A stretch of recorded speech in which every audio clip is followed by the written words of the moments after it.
VR triple nine news channel ప్రేక్షకులకు నమస్కారములు. ప్రకాశం జిల్లా దర్శి నియోజకవర్గం దొనకొండ మండలం వద్దిపాడు, కలివెలపల్లి, సంఘాపురం, వీరేపల్లి, మంగినపూడి గ్రామాలలో దర్శి నియోజకవర్గ ఉమ్మడి ఎమ్మెల్యే అభ్యర్థి డాక్టర్ గొట్టిపాటి లక్ష్మి ఎన్నికల ప్రచారం నిర్వహించడం జరిగినది. అనంతరం అట్టా గొట్టిపాటి లక్ష్మి మాట్లాడుతూ దొనకొండ మండలంను కరువు నివారణ ప్రాంతంగా మార్చే బాధ్యతను నేను తీసుకుంటున్నాను. తాగునీటి కష్టాలు తీరుస్తాను అని తెలుగుదేశం, జనసేన, బీజేపీ కూటమి అభ్యర్థి డాక్టర్ గొట్టిపాటి లక్ష్మి హామీ ఇచ్చారు. ఎన్నికల ప్రచారంలో భాగంగా సోమవారం ఉదయం దొనకొండ మండలంలో పలు గ్రామాల్లో డాక్టర్ లక్ష్మి పర్యటించారు. వెలుగొండ నీటిని దొనకొండకు రప్పిస్తే సాగునీటి కష్టాలు తీరుతాయి.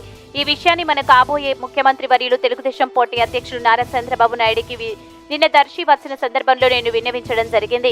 అందుకు మన నాయకుడు సానుకూలంగా స్పందించారు. కృష్ణా గోదావరి వృధా జలాలను వాడుకుని వెలుగొండ ప్రాజెక్టును నీటి కుండగా మార్చి దొనకొండ ప్రాంతాన్ని సస్యశ్యామలం చేస్తానని దర్శి సభలో మన నాయకుడు చంద్రబాబు నాయుడు మాట ఇచ్చారు. చంద్రబాబు నాయుడు మాట ఇచ్చారంటే ఇప్పటి ముఖ్యమంత్రి జగన్మోహన్ రెడ్డి లాగా అధికారం కోసం కాదు అని మీ అందరికీ తెలుసు. దొనకొండ ప్రాంతాన్ని కరువు ప్రాంతం నుండి నివారించి సాగునీటి కష్టాలు తీర్చి వలసలు లేకుండా పారిశ్రామిక అభివృద్ధికి తోడ్పాటు అందించేందుకు మీ ఆడబిడ్డగా, మీ ఇంటి బిడ్డగా, మీ తోబుట్టువుగా, మీ అక్కగా, మీ చెల్లిగా, మీ కుటుంబ సభ్యురాలుగా మాట ఇస్తున్నాను.